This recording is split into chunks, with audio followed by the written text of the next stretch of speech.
आज मी बनवणार आहे शेवेचे लाडू. ज्यांना कोणाला बनवता येत नाहीत, त्यांनी हा व्हिडिओ शेवटपर्यंत बघा, स्किप करू नका.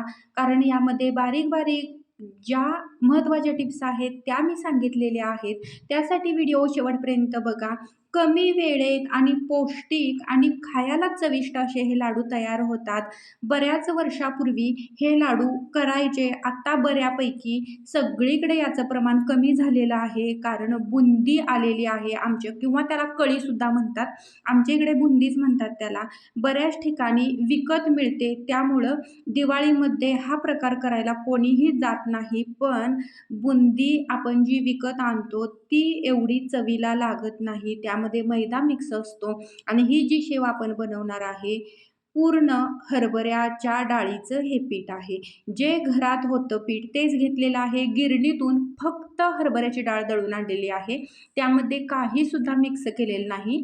अर्धा किलोचं पीठ आहे, पण लाडू बघा किती होतात. भरपूर लाडू होतात आणि ज्यांना कोणाला जमत नाही, त्यांनी मला जमत नाही असं न म्हणता तुम्ही प्रयत्न करा. खूप छान लाडू तयार होतात हे. आणि त्यासाठी आपल्याला किंचितसं मीठ घालायचं आहे. मीठ घालण्याची गरज नाही, पण म्हणतात की वांजं करू नये म्हणून यामध्ये मी किंचितसं मीठ घातलेलं आहे. एकदम घट्ट पीठ आपल्याला मळून ठेवायचं आहे. 15 ते 20 मिनिटं याला झाकून ठेवायचं. अर्धा तास जर तुमच्याकडे वेळ असेल तर तुम्ही अर्धा ताससुद्धा हे पीठ झाकून ठेवा. अजिबात पीठ पातळ करायचं नाही. पातळ जर केलं तर शेव तुटणार किंवा व्यवस्थित पडणार नाही. घट्ट पीठ मळलं तर शेव पाडायला थोडीशी ताकद लागते, पण याची शेव खूप छान पडते. आता आपल्याला काय करायचं आहे की जास्त लहान किंवा मोठी चकती घ्यायची नाही. मधली चकती आपल्याला घ्यायचं आहे, कारण बारीक नाही तर मध्यम आपल्याला शेव पाडून घ्यायची. त्याच्यामध्ये पीठ भरताना परत आपल्याला हे पीठ मर्दून घ्यायचं आहे. पाणी न लावता फक्त हाताने मर्दून घ्यायचं आहे. म्हणजे हे घट्ट जसं आहे तसं पीठ राहील. मर्दून यासाठी घ्यायचं आहे की शेव एकसारखी आपली पडली पाहिजे. ही शेव बाहेर पाडायची नाही, तर डायरेक्ट तेलामध्ये शेव पाडायची आहे. त्यामुळं तेल आपल्याला आधी तापत ठेवायचं आहे आणि तेल जास्त गरम किंवा थोडंसं त्याचं टेम्परेचरसुद्धा कमी करायचं नाही. आपल्याला टाकल्याबरोबर शेव ही वरच राहिली पाहिजे, तळात गेली नसली पाहिजे किंवा ही करपलीसुद्धा नसली पाहिजे. त्यासाठी आपल्याला तेल तापलंय का आधी हे चेक करून घ्यायचं आहे. तेल चांगलं तापलेलं आहे तर यामध्ये डायरेक्ट शेव पाडून घ्यायची. अगदी हळू पाडून घ्यायची, कारण शेव जशी तेलात जाईल तशी तेलाची वाफ आपल्या हातावरती येते आणि आपल्या हाताला चटके बसतात. त्यामुळं काय आपल्याला करायचं आहे, अगदी शिस्तीत सगळी प्रोसेस करून घ्यायची आहे. शेवसारखी उलती-पालती आपल्याला करायची नाही.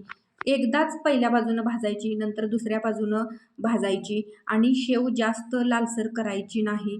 मीडियम कलर त्याला आणायचा, जास्त पुढं न्यायची नाही. पुढं जर नेली तर एकदम कठीण होईल आणि जर कच्ची भाजली तर शेव मऊ तशीच राहील, अजिबात अशी खुसखुशीत होणार नाही. आणि आता इथं बघा बारीक किती मस्त अशी ही शेव पडत आहे. आता काय झालेलं आहे, माझ्याकडं या शेगडीवरती एकच कढई आहे आणि ती कढई लहान आहे. भाजी करायची कढई आहे, त्यामुळं थोडीशी लहान झालेली आहे. याच्यापेक्षा जरी मोठी कढई असती तरी पूर्ण साचा त्यामध्ये मी भरलेला शेवचा पाडला असता. आता इथं मला 2-2 बॅच कराव्या लागत आहेत आणि फक्त अर्धा किलो पिठाची बघा किती शेव पडलेली आहे.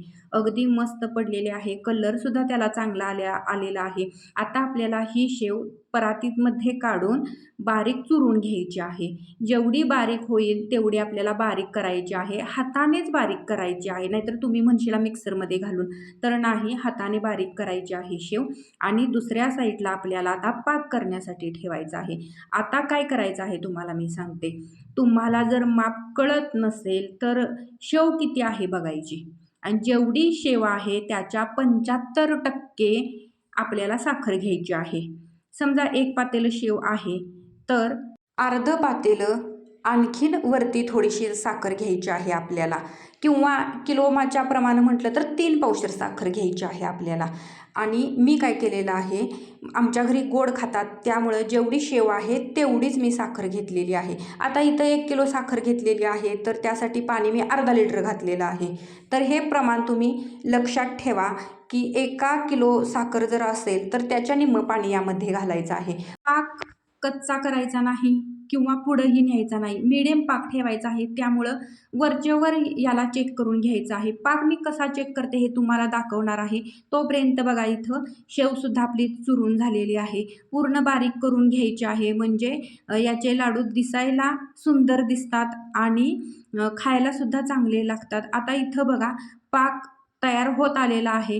तर मी पाण्यामध्ये पाक बघत नाही, मला तो समजत नाही. तर मी इथं काय करणार आहे की आता हे जे उलातनं आहे यानेच मी बघणार आहे. शेवटचा थेंब बघा कसा त्याला तार येत आहे. तर अशी त्याला तार आली पाहिजे आणि मगच समजायचं की याला पाक आलेला आहे. थेंब अगदी पडत आहेत, ते सुरुवातीला एकदम पडतात आणि शेवट जेव्हा पाक राहतो तेव्हा बघा असा एकदम तुटून तुटून तुटून पडतो आणि बारीक बारीक बारीक याला तार येते बघा. बघा तुम्हाला दिसत असेल तर कॅमेरामध्ये, पण प्रत्यक्षात तर मला हे दिसतं. आता हा पाक आपला परफेक्ट झालेला आहे. एका मोठ्या भांड्यामध्ये शेव काढून घ्यायची आणि त्यामध्ये पाक ओतायचा आहे. तर पाक ओतताना काय करायचं, सगळा पाक ओतायचा नाही. नेहमी लक्षात ठेवा, पाक कधीही सगळा ओतायचा नाही. एका वाटीमध्ये 1 वाटीभर पाक साईडला काढून ठेवायचा. तर तो कशासाठी, जर मिश्रण जास्त पातळ झालं तर घालण्याची पाक गरज नाही. पण हे जर मिश्रण जास्त जर आवळून आलं तर त्यामध्ये परत वरून पाक जर ओतला तर लाडू खूप छान होतात. ही टिप्स माझ्या आईकडून मी शिकली आहे. तुम्ही कितीही परफेक्ट बनवा पाक, पण पाक थोडा घालत्या वेळेस शिल्लकच ठेवायचा. शेवटी तो पाक आपल्याला घालायचा आहे किंवा नाही हे आपण शेवटी ठरवायचं. आता हे कमीत कमी 1 ते 1.5 तास असंच हे मिश्रण झाकून ठेवायचं आहे. कशासाठी, तर शेव आहे ती कठीण आहे, ती पूर्णपणे मऊ पडली पाहिजे. मऊ पडल्याशिवाय लाडू अजिबात वळता येणार नाहीत किंवा ते चवीला सुद्धा लागणार नाहीत. आणि आता बघा मी यामधला वाटीभर पाक बाजूला सुद्धा काढून ठेवलेला आहे. आता याच्यासाठी आपल्याला भरपूर वेळ आहे, तोपर्यंत दुसरी कामं करून घेते मी. थांबून थांबून सारखं याला हलवत राहायचं आहे आणि हलवत राहिल्यामुळं कशी वरची खाली खालची वर शेव होऊन जाईल. आता मला असं वाटत आहे की हे थोडं कोरडं होत चाललेलं आहे. यामध्ये जो काढून ठेवलेला पाक आहे तो घातला तरीसुद्धा चालतंय आणि शेवसुद्धा अजून बघा कठीण आहे, पाहिजे तेवढी मऊ झालेली नाही. म्हणून मी जो शिल्लक ठेवलेला पाक होता तो सुद्धा यामध्ये घातलेला आहे. आता परत आपल्याला हे झाकून ठेवायचं आहे. जोपर्यंत शेव मऊ पडत नाही तोपर्यंत ठेवायचा आहे. पाक ओतल्यानंतर अर्ध्या तासानंतर आता पूर्ण अंधार पडलेला आहे. मी 3 वाजता हे कराय घेतलेलं. तर आता मला वाटतंय संध्याकाळचे 7:30 वाजलेले आहेत आणि हे मिश्रण बांधण्यासाठी परफेक्ट झालेलं आहे. आता याचे आपण लाडू बांधून घेऊया. किती मस्त लाडू बनतात हे तुम्हाला मी आता दाखवते. पूर्ण हे मिश्रण एकजीव करून घ्यायचं आहे. वरची खाली, खालची वर सगळी शेव करून घ्यायची आहे. आणि आता तुम्ही त्या उलातण्याला सुद्धा बघू शकताय की कशी साखर तयार झालेली आहे ते. म्हणजे पाक आपला परफेक्ट झालेला आहे, म्हणून याचे सुंदर लाडू तयार होत आहेत. आता मस्तपैकी लाडू तयार करून घेऊया. लाडू तयार करण्यासाठी सुद्धा वेळ लागत नाही. वेळ कशासाठी लागतो, तर हे मिश्रण मुरण्यासाठी वेळ लागतो. त्या वेळेत आपण भरपूर कामे करू शकतो. सहज इझिली कोणीही, एखादी लहान मुलगीसुद्धा बांधू शकेल असे सहज लाडू तयार होतात. आणि किती मस्त बघा, अजिबात त्रास होत नाही लाडू बांधताना. अगदी मऊ असे हे लाडू तयार झालेले आहेत. ज्यांना कोणाला असे लाडू बनवता येत नाहीत त्यांनी खरंच एकदा या टिप्स वापरा आणि लाडू तयार करून बघा.